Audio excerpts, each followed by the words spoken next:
dice aquí: pero había entre ellos unos varones de Chipre y de Cirene, los cuales, cuando entraron en Antioquía, hablaron también a los griegos anunciando el evangelio del Señor Jesús. Y la mano del Señor estaba con ellos, y gran número creyó y se convirtió al Señor. Yo creo que esto pasará en los últimos tiempos. Llegó la noticia, 22, llegó la noticia de estas cosas a oído de la iglesia que estaba en Jerusalén, y enviaron a Bernabé que fuese hasta Antioquía. Cuando llegó y vio la gracia de Dios, se regocijó y exhortó a todos a que con propósito de corazón permaneciesen fieles en el Señor. ¿Qué les pedía a estos nuevos cristianos o a aquellos que ya eran un tiempito más viejitos? Permaneciesen fieles en el Señor. Porque era varón bueno, ¿y qué dice? Lleno del Espíritu Santo y de fe, y una gran multitud fue agregada al Señor. Después fue Bernabé a Tarso para buscar a Saulo, y hallándole le trajo a Antioquía. Y se congregaron allí todo un año con la iglesia y enseñaron a mucha gente. A los discípulos se les llamó cristianos por primera vez en Antioquía. Allí fue donde primera vez se les llamó cristianos. Antes de esto les llamaban los nazarenos, les llamaban los del camino. Y allí fue la primera vez que comenzaron a llamarles cristiano. ¿Un cristiano qué es? Un pequeño Cristo. Voy a contarle un poco de la historia también de la iglesia. Desde la resurrección de Jesús hasta el año 312, los cristianos sufrieron una gran persecución y encarnizada persecución de parte del Imperio Romano.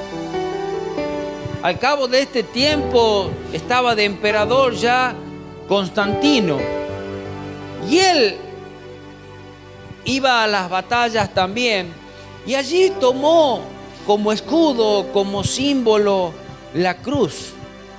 Y él dijo: con este símbolo vencerás. Después de haber visto también a los cristianos, su fe, su perseverancia, y estas victorias que él también tuvo, hubo una aceptación del cristianismo en el imperio, lo cual en el año 325, en el concilio de Nicea, decretaron que el cristianismo se volvía la religión oficial del imperio, sea la religión oficial, universal o católica. Y allí comenzaba a ser esta religión, la religión oficial, en el año 325. Cosa que después, con el tiempo, fue también tergiversándose. En el año 1500 aproximado se levanta Lutero en contra de todo lo que estaba sucediendo dentro de la iglesia, en contra de la indulgencia, en contra de que la gente no podía tener una Biblia, no podía conocer, simplemente tenían que obedecer a lo que decía la iglesia. Y uno debía pagar para ser libre de pecados, solamente uno debía creer a lo que ellos le decían. No había posibilidad de tener Biblias. Desde allí también que él comienza a traducir la Biblia para que pueda llegar a todas las personas, no solamente a la iglesia. Amén. No solamente al clero, podríamos decir, sino que cada uno pueda tener su Biblia y pueda conocer también. La iglesia fue sacudida durante todas las épocas y siempre el enemigo buscó de destruirla de distintas maneras. No estamos exentos en esta época de que él lo quiera hacer. Lo quiere hacer, quiere destruir la iglesia. De ahí que debemos ser verdaderos cristianos. Debemos ser aquellos pequeños Cristos dispuestos a vivir como Jesús vivió. Ahora, haber nacido en una familia cristiana, ¿te hace cristiano? No. Dice la Biblia en Mateo capítulo 7, versículo 21. No todo el que me dice Señor, Señor, entrará en el reino de los cielos, sino el que hace la voluntad de mi Padre que está en los cielos. Aquel va a ser el que va a entrar en los cielos. Nosotros podemos decir, pero si yo busco al Señor, yo voy a la iglesia, yo hago esto, yo hago lo otro, pero yo no hago la voluntad de mi Padre, no voy a entrar en los cielos. Muchos va a haber así, dice. Ahora, ¿conocer la Biblia me hace cristiano? Dice en Mateo capítulo 4, versículos 5 al 6, allí estaba Jesús en el desierto y el diablo se le presentó. Y dice en este versículo 5, cuando el diablo le llevó a la santa ciudad, lo puso sobre el pináculo del templo y le dijo: si eres hijo de Dios, échate abajo, porque escrito está. ¿Quién sabe la Biblia quizás mejor que nosotros? El diablo. ¿Y es cristiano? No, odia a los cristianos, pero la sabe. Los brujos la saben. Escrito está, dice, a sus ángeles mandará cerca de ti, en su mano te sostendrán para que tu pie no tropiece en piedra. Si crees, ¿eres verdadero cristiano? Dice en Santiago capítulo 2, versículo 19, ¿tú crees que Dios es uno? Bien haces. También los demonios creen y tiemblan. El hacer la voluntad de Dios, el obedecer, eso nos hace verdaderos cristianos.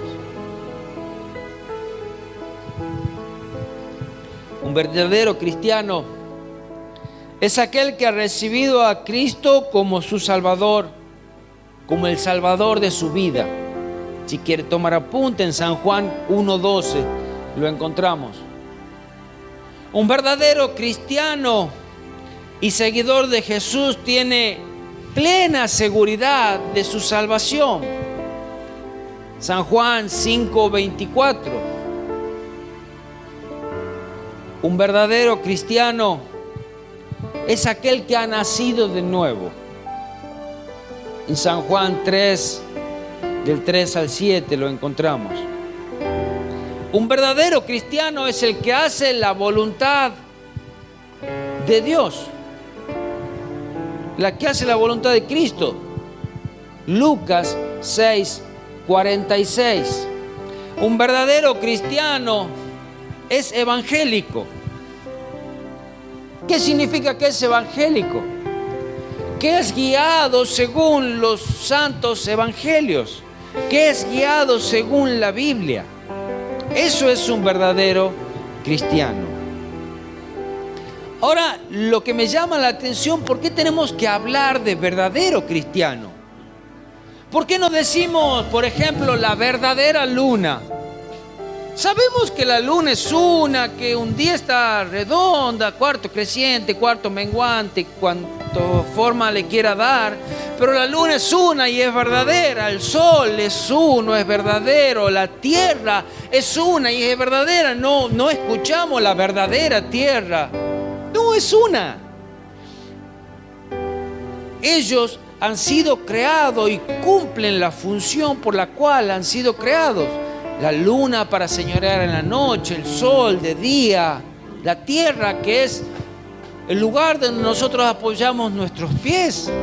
Y cada uno cumple y obedece al pie de la letra el mandato de Dios. Son verdaderos, no fallan. Si fallarían ellos un minuto, sería una catástrofe. ¿Y qué pasa con los cristianos? Tenemos esa flexibilidad de fallar, ¿verdad? No, no debe ser así. Intentamos, y Jesús mismo intentó de pronto resumir cuál es la vida de un cristiano. Y Él pudo decirlo en tan solamente 2 versículos. Buscamos Mateo 22, versículo 37. Y Él trató de resumir allí todo lo que dice la Biblia. Dice aquí, Jesús le dijo: amarás al Señor tu Dios con todo tu corazón, con toda tu alma, con toda tu mente y con todas tus fuerzas. Este es el primer y gran mandamiento. Y el segundo es semejante. Y es: amarás a tu prójimo como a ti mismo. Quien de estos 2 mandamientos depende toda la ley y los profetas. Toda la parte que nosotros tenemos como Antiguo Testamento está resumido en esos 2 versículos. Mire de fácil que es. Ahora, cumplirlos, cuán fácil es. Jesús siempre se encargó de hacerlo más fácil al camino de cristiano, no más difícil. Somos nosotros lo que lo complicamos, porque queremos caminar por otros lados. Ser cristiano es como siempre subir una montaña. Decía mi abuelo, si subes en bicicleta dejas de pedalear, no es que te quedas en el mismo lugar, sino que bajas todavía. Y te vas a estrellar en algún momento, porque bajar para atrás está difícil. Si vas caminando, ¿y cuántas veces llevamos peso innecesario? Peso que de pronto nos damos cuenta que, ¿para qué cargamos con esto? Por eso Jesús se encargó de marcarnos un camino y Él dijo: seguid mis pisadas. Ese camino que yo he marcado, por eso estuvo en la tierra. No es que de pronto desde los cielos dijo: vayan por aquí, por allá, por allá, por allá. No, se encargó de venir a la tierra, caminar el mismo camino por el cual nosotros deberíamos transitar. Y después dijo: seguid mis pisadas. Cuando emprendemos un viaje, cuando empezamos a viajar, quizás si algunos tuvieron la posibilidad de viajar varias veces, una de las primeras veces que armaron una valija, cómo cargamos de cosas. Y después nos damos cuenta que tantas cosas llevamos al vicio que no nos hicieron falta, no la usamos, la llevamos y la traemos de la misma manera en la valija, pero la cuestión es que la hemos cargado todo el tiempo. Pasando el tiempo nos damos cuenta que hay tantas cosas que no son necesarias en la vida. Cosas que nos duelen, cosas que nos lastiman, cosas que son cargas y arruinan nuestras vidas. Cargas que Jesús intentó quitarnos, ir quitándolas y que caminemos en paz, caminemos con gozo. Ese es el objetivo de Él. No caminar siempre, ay, cómo me duele, qué pesado que es, qué duro es este camino. No, llevarlo con gozo. Pensamos que Dios nos quiere matar. Tan difícil es esto, cuando la verdad que nadie tiene más amor que Dios por nosotros. Nadie tiene y nadie podrá entender ese amor que Dios tiene hacia nosotros. Cómo Él conoce nuestro corazón, cómo Él conoce cuando estamos dolidos, cuando estamos alegres, cuando estamos tristes. Él escucha nuestras oraciones y nos dice: sí, yo sé lo que te está pasando, sí, te entiendo y quiero ayudarte. Pero muchas veces no permitimos que Él nos ayude. entonces es más dolor eso. A veces, como padres, vamos viendo que cuando son pequeñitos nuestros hijos, bueno, es fácil manejarlos. Pero cuando ya ellos se hacen un poquito más grandes, ya empiezan con sus ideas y sus cosas, y de pronto intentar ayudarlos es más difícil. Más difícil porque ellos, sí, yo sé. Así somos nosotros también. Sí, yo sé cómo es. Yo ya entiendo, ya sé cómo es el camino cristiano. Y Él quiere ayudarnos con amor. Y Jesús, estando aquí en la tierra, Él intentó resumir también esa vida cristiana. Y allí en un momento se sentó en un monte, que nosotros nos quedó resumido en 3 capítulos en la Biblia. Uno de los primeros versículos que Él dijo allí, Mateo capítulo 5, versículo 1 al 3, dice: viendo la multitud, subió al monte y sentándose, Él sabía que allí sentado en ese monte iba a ser más amplio y su voz aún se iba a escuchar. Vinieron a Él sus discípulos y abriendo su boca les enseñaba, diciendo: bienaventurados los pobres en espíritu, porque de ellos es el reino de los cielos. ¿Quién es un pobre en espíritu? Un pobre en espíritu es aquel que tiene la necesidad de ser sostenido por alguien. Ahí nosotros en la tierra siempre hay pobres, y Jesús dijo: siempre lo va a haber. Son necesitados de sustento de los gobiernos, y para eso están los gobiernos terrenales. El gobierno terrenal está para sostener al pobre, para ayudarlo. Por eso es gobierno. Aquel que es pobre en espíritu no significa, no está hablando de dinero, no significa que yo no soy un pobre en espíritu porque yo tengo dinero. Un pobre en espíritu es aquel que sabe que su espíritu necesita imperiosamente ser gobernado por el Espíritu Santo. Dice: no, yo sin el Espíritu Santo yo no hago nada. Yo no me puedo manejar solo, yo no me sé manejar solo, yo necesito la guía del Espíritu Santo. Esto tenían los primeros discípulos. Eran llenos del Espíritu Santo. ¿Y qué sucedía?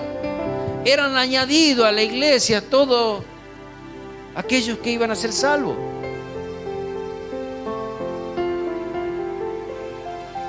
Allí en ese sermón del monte, Jesús nos enseñaba que era más importante estar pendiente de Él que de las cosas del mundo. Mateo capítulo 6, versículo 31 al 34 voy a leer.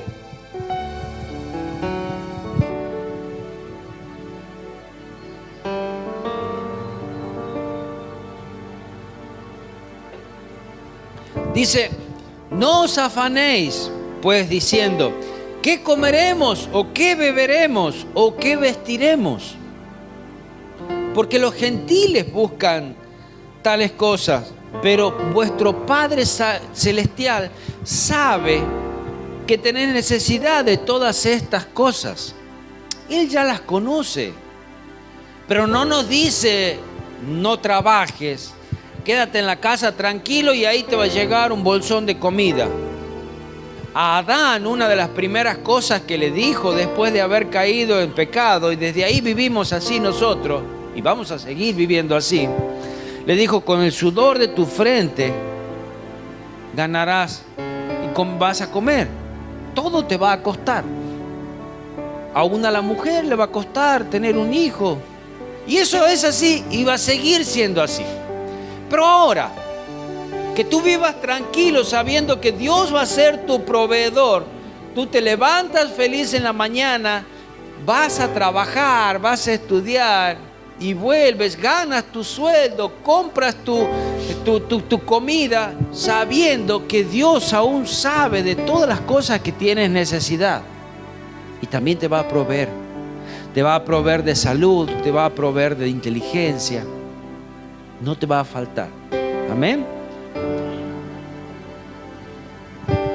Y si alguna vez te falta el trabajo, no te dice dormí hasta las 12, total ya te van a venir a golpear la puerta. Muy tempranito uno se levanta, ora a Dios y sale a buscar un trabajo. Mas buscad primeramente el reino de Dios y su justicia, y todas estas cosas os serán añadidas. Si tú lo crees y te aferras a eso, vivirás en paz. Dios sabe lo que me pasa. Dios sabe lo que me falta. Y si te falta algo, aún te dice, pedid, ¿por qué no me pedís? Ahora Dios te lo va a dar si es algo necesario para tu vida. De pronto que venga y diga, no, yo quiero una Ferrari, Señor, yo quiero una Ferrari. ¿Para qué si está lleno de lomo de burro? Así cada pozo. No te sirve, no te hace falta. Ahora pídele una 4x4. Nada, mentira. De las cosas necesarias nos habla Dios. Y a veces nos sorprende con hasta cosas que nosotros ni pensábamos que la íbamos a tener. Bendiciones que Él nos da. Amén. Porque ¿sabe por qué se lo da? Porque sabe que esa bendición que a usted le da no le va a afectar su vida cristiana. No se le van a subir los humos, como dicen. Mas buscad primeramente el reino de Dios y su justicia, y todas estas cosas os serán añadidas. Así que no os afanéis, no se preocupen por el día de mañana, porque el día de mañana ya va a traer solito su problema. Traerá su afán. Basta a cada día su propio mal. No cargues con el mal que supuestamente, ¿y qué pasa si yo hago esto, si yo digo lo otro? Y mirá si yo voy y no me atienden y no me quieren dar. Ni te preocupes. Muchas veces nos preocupamos a cuenta, ¿o no? Y mirá, y si yo voy y me dice que no. ¿Pero para qué te estás preocupando? Anda. Como dicen, el no ya está asegurado, ¿verdad? Capaz te dice, no, ese día, mira, yo ayer tanto problema me hacía y hoy vine, el trámite se hizo como si nada. Sí nos pasa, a mí me pasó. Entonces después uno se da cuenta, ¿para qué nos preocupamos al vicio? Ya hemos pasado mal el día de ayer, por hoy, y hoy fue lindo. Descansemos en Él. Una de las cosas que el mundo nos llena la cabeza, nos llena el mundo la cabeza, la moda. El mundo nos engaña, la cultura. Las cosas son así, las cosas se tienen que hacer así. Y nosotros los cristianos no debemos vivir según el mundo. Dice en Mateo capítulo 7, versículos 13 y 14: entrad por la puerta estrecha. Hay una puerta que es estrecha y un camino que es angosto. Dice, porque ancha es la puerta y espacioso el camino que lleva ¿a dónde? A la perdición. Ahora, imagínate, a ese camino ancho, tú tienes la posibilidad de llevar todo el bagaje que se te ocurra. ¿Qué hay dentro de todo ese bagaje? Falta de perdón, odio, idolatría, pecado del que se te ocurra. Hay moda, hay dinero, hay autos, hay casas, hay abundancia de todo. Todo eso entra en el camino ancho. Y hay lugar y no te vas a chocar con el otro, o sí te vas a chocar y te vas a pelear porque vas a pelear. No lo necesitas en el camino angosto. Dice, el camino ancho lleva a la perdición, y son muchos los que entran por ese camino. Muchos. Versículo 14 dice, porque estrecha es la puerta y angosto el camino que lleva a la vida, y pocos son los que lo hallan. Acá imagínate subiendo esa montaña, donde en esa montaña te encuentras con un senderito angosto. Y a veces cuando vamos a la terminal llevamos una valija de acá, un bolso, un carrito, todo así, parece queco, vamos. Imagínate si tienes que ir con todo eso por ese camino angosto, que a veces una pequeña mochilita que llevamos tan solamente agua nos estorba. Ropa suelta nos estorba. El camino angosto es vivir por fe. El camino angosto es solamente creer en Él, seguirle y sabiendo que Él va a ser nuestro proveedor cada día. No preocuparnos a cuenta. Jesús nos dio un libre albedrío. Esto fue desde el principio. Adán y Eva lo tuvieron. ¿Sabe lo que es el libre albedrío? Es la posibilidad de elegir. Te dio una voluntad. Por eso tú puedes elegir el camino en que vas a caminar. Sí, el padre se duele cuando un hijo dice, no, yo no quiero ir por ese camino angosto, yo prefiero el ancho, me gusta el ancho. En el ancho hay diversión, en el ancho están todas las pasiones, en el ancho está la perdición, en el ancho hay música, hay bailes, hay moda, hay todas las luces del mundo están allí.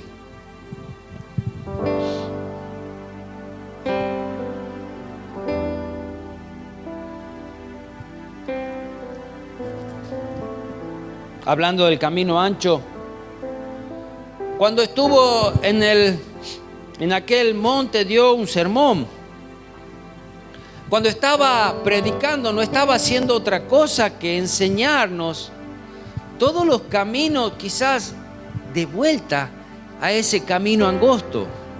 Usted sabe que aquellos que alguna vez tuvieron la posibilidad de hacer un camino, una vuelta estaba con Juan, volvía de Buenos Aires y el GPS decía que teníamos que doblar a la derecha. La cuestión que había dos caminos que doblaban a la derecha. Yo doblé por el primero. La cuestión que con el primero que doblé, volví para atrás. ¿Qué hacemos ahora? Y bueno, tenemos que ir más para allá, después de allá volver. Yo tenía que agarrar ahí apenita el próximo estaba. ¿Cuánto nosotros nos equivocamos a veces en una pequeña cosa? Y una pequeña cosa que nos equivocamos aquí, va aquí, todavía juntito, y de pronto, allá se fue lejos, muy lejos después para volver. Pero Jesús nos fue enseñando esto en todo el Sermón del Monte, esos caminos para volver nuevamente al camino angosto. Allí en ese Sermón del Monte nos hablaba del perdón hacia los otros. Nos hablaba del divorcio, de nuestra relación con nuestros cónyuges, del amor hacia nuestros enemigos, de cómo orar por ellos, de bendecirlos. Tan difícil un camino, parece que no sé si pasamos así de angosto que es a veces, ¿no? Y nos va chocando la panza todavía.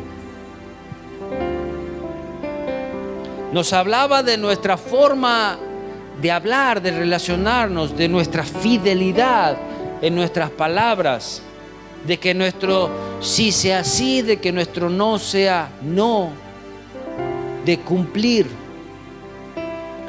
Nos habla acerca de dar limosna, de cómo es nuestro corazón cuando damos, de dar con un corazón alegre.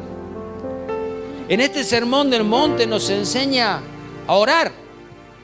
Es una de las oraciones más importantes o de las estructuras de oraciones más importantes que nos ha dejado el Señor. Padre nuestro, ponerlo a Él en primer lugar. Que tu voluntad sea hecha, perdónanos así como nosotros perdonamos, que no nos falte la comida. Amén. Que todos lo sabemos. Y si cada día la podemos orar y aún a esa oración ir sumándole más palabras. Nos habló acerca del dinero, de dónde está tu tesoro. Si tu tesoro está aquí en la tierra o si tienes tesoros en los cielos. Podemos hacer tesoros aquí en la tierra. ¿Tú para dónde vives? ¿A dónde vas a pasar la eternidad? ¿Quieres invertir aquí en la tierra? Puedes hacerlo. Tu tesoro va a estar en la tierra. Pero puedes invertir en los cielos y tus tesoros van a estar en los cielos y allí no se corrompe. Amén. Nos hablaba acerca de la forma que nosotros miramos las cosas. Si nuestros ojos están sanos o si están nublados. Allí en el Sermón del Monte nos habla acerca de la ansiedad, de las riquezas, de las preocupaciones, de las cargas tan pesadas que nos impone el mundo. Que si no sos exitoso, que si no tenés dinero, que si tu auto no es de último modelo, que si no vivís en un country. Uy, tan lejos que estamos del éxito. ¿Y a quién le importa el éxito? Cuando nuestro éxito es ser un verdadero hijo de Dios. Cuando nuestro éxito es ser un verdadero cristiano. Ser realmente esa luz y esa sal en esta tierra. Nos enseñaba allí en el Sermón del Monte que todo lo que sembramos, vamos a cosechar. Todo lo que sembramos. Sembramos odio, eso vamos a cosechar. Sembramos amor, eso vamos a cosechar. Todo lo que nosotros sembramos en esta tierra, lo vamos a cosechar. Nos enseñaba que cuando tenemos una necesidad, debemos pedírsela. Él nos escucha. Y que Él no es un padre malo que no va a proveer para sus hijos. Sí lo va a hacer. Nos enseñaba que es más fácil. Nosotros decimos es más fácil ver el problema en el otro. Cuando dice, mirá la paja que tiene aquel en el ojo, saca tú primero la viga. Siempre es más fácil mirar al otro, criticar al otro, hablar del otro. Y nosotros, cuando en este mismo sermón nos enseña a ayudar al otro, nos enseña a amar al otro. Nos enseñaba que todo sale a la luz. Que así como lo que sembramos, cosechamos. Y que por nuestros frutos seremos conocidos. O sea, nuestras acciones van a determinar qué clase de personas somos. Nuestras acciones van a determinar si realmente somos cristianos. Si somos verdaderos cristianos, ¿por qué tenemos que dudar? Si tú dices que eres cristiano, ¿por qué dudar que eres cristiano? Pero por los frutos seremos conocidos. Y terminando este sermón, allí daba un ejemplo de dos casas. Aún en la escuelita la cantábamos, la casa que fue en la arena y la casa que fue en la roca. Y lo leamos. Mateo 7:24.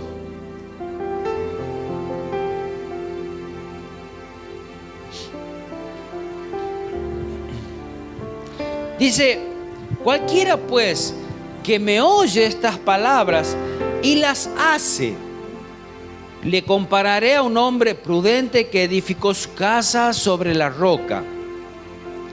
Descendió lluvia, vinieron ríos, soplaron vientos, golpearon contra aquella casa y no cayó. ¿Problemas van a venir sobre tu vida?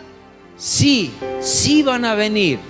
Jesús decía también, pero confiad, yo he vencido al mundo. Todas las dificultades yo las conozco y yo voy a estar contigo. 26, pero cualquiera que oye estas palabras y no las hace, no las pone por obra, no las cumple, le compararé a un hombre insensato que edificó su casa sobre la arena. Y descendió la lluvia y vinieron ríos y soplaron vientos y dieron con ímpetu contra aquella casa y cayó, y fue grande su ruina.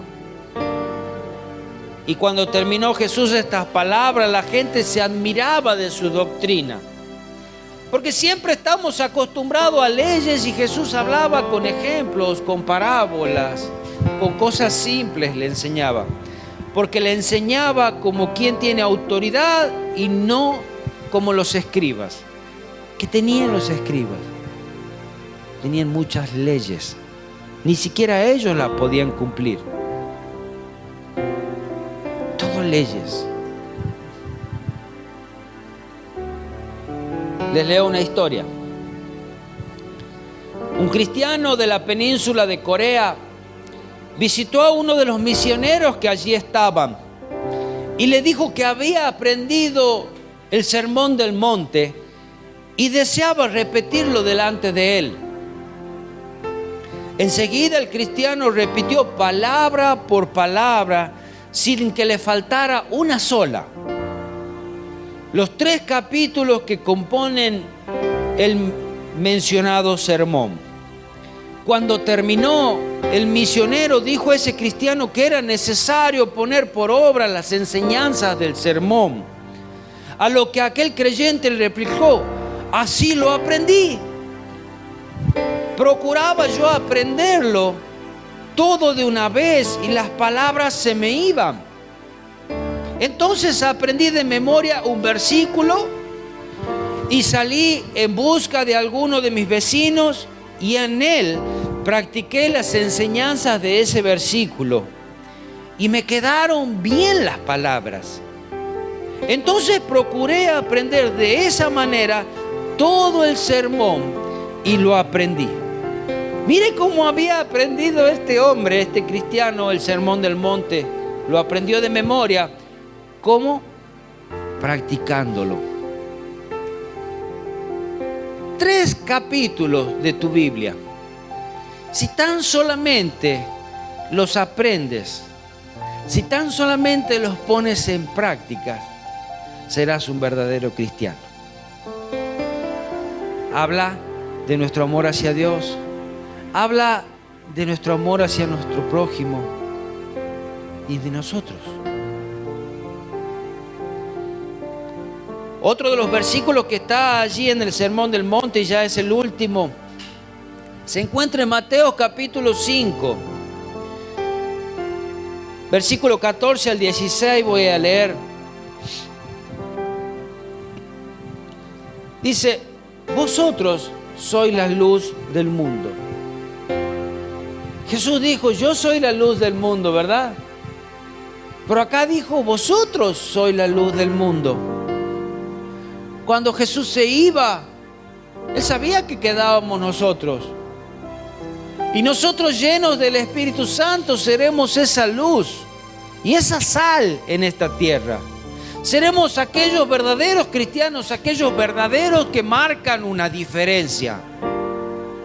¿Te hace falta ser un gran predicador? No. ¿Te hace falta ser un gran músico? No. ¿Te hace falta hacer campañas? No. Si tan solamente eres esa luz que Cristo quiere que tú seas, si tan solamente tú eres ese verdadero cristiano, no tienes la idea de cómo transformarás el mundo. ¿Cómo vas a transformar el mundo? ¿Cómo hago yo para transformar África? No te es dado a vos transformar África. Así te es dado transformar tu vida, tu familia, tus vecinos, tu escuela, tu trabajo. Es allí donde tienes que ser el ejemplo. Es allí donde tienes que ser la luz. Hay otras personas que sí llegan y está bien, Dios le da y Dios le va a reclamar por lo que Dios le dio. Mi pequeñita luz la dejaré brillar, cantábamos en la escuelita. No importa cuán pequeñita es, pero que brille, en la oscuridad se va a notar. Una ciudad asentada sobre un monte no se puede esconder. Así como nosotros vemos las luces en los cerros, tan lejos que están de nosotros y las vemos. Y no son grandes reflectores, son luces como las que tenemos en la casa. Pero desde aquí la vemos. Ni se enciende una luz y se pone debajo de un almud. Un almud es como una maceta más o menos como eso de grande. No se enciende una luz y se la esconde. No, se la pone en un lugar alto, sino que un candelero y alumbra a todos los que están en la casa. Así alumbre vuestra luz delante de los hombres, para que vean vuestras buenas obras. ¿Y qué van a hacer cuando vean tu vida, tu ejemplo, tu caminar? Glorificarán al Padre. Ni siquiera a ti, a mí no me hace falta que me glorifiquen, que me aplaudan. Bien, sos un ejemplo de compañero. No. Que glorifiquen al Padre. Él debe ser glorificado. Dice, para que vean vuestras buenas obras y glorifiquen a vuestro Padre que está en los cielos. Yo quiero ser como Él. Yo quiero ser como ella. Mira qué buena persona que es. Mira cómo en esta situación podría haberse quedado con ese dinero y no se quedó. O podría haber contestado mal y no contestó. O podría haber peleado, no peleó. Cómo a una reacción mala mía me contestó mal. Esas cosas golpean muy fuerte en las otras personas. Una situación, una vez, yo tenía un negocio y no siempre fui tan bueno como ahora. Era más cabrón. Y en un momento yo tenía el negocio y llegaban los camiones de la coca, bajaban la mercadería. ¿Cómo los atendía yo? No sé. La cuestión que ahora yo trabajo ahí. Y uno de los muchachos, mientras estábamos rindiendo el dinero, empezó a hablar. Y yo ya me di cuenta que hablaba de mí. Yo digo, epa, sí está hablando de mí. Porque se dirige de una manera indirecta a mí. Y digo yo, algo le habré hecho a este muchacho. Algo le habré hecho yo en algún momento que no me di cuenta y quedó enojado. Cuestión que después cuando salimos de ahí le digo, che, mira, perdóname si yo te traté mal alguna vez, te hice algo. No, está todo bien. Bueno, es como que quizás eso esperaba él. Le pido disculpas. La cuestión que desde ahí siempre me saluda mejor. Si había algo. Si algo había hecho yo mal. Bueno, después le pedí disculpas. Yo no sabía. Pero después le pedí disculpas y bueno, quedó todo bien ahí. Tenemos que ser luz. Seguro que a cada uno de ustedes algún testimonio tienen parecido. Debemos ser esa luz. Que cada día el Señor vaya mostrando en nuestras vidas las cosas que hay que ir cambiando. Debemos ser la luz, la sal. La sal pica cuando hay una enfermedad. Échese sal, ya va a ver si no va a picar. Bueno, así. Donde hay una infección, cuando nosotros que somos la sal, entramos ahí, empieza a saltar todo. Sí, molesta, pero trae solución. Cristo trae la solución. Amén. Señor Jesús, enséñanos a serte fiel, enséñanos a obedecer tu palabra, enséñanos a ser verdaderos cristianos.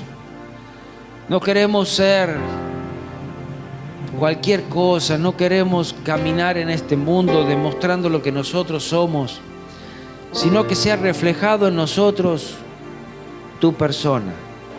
Tu Espíritu Santo llene nuestras vidas y seamos verdaderos cristianos. verdaderos adoradores, verdaderos hombres y mujeres que te alaban, que viven para ti, que te sirven, que te aman a ti por sobre todas las cosas, y como ese amor hacia ti hace que también pueda amar yo a mi prójimo.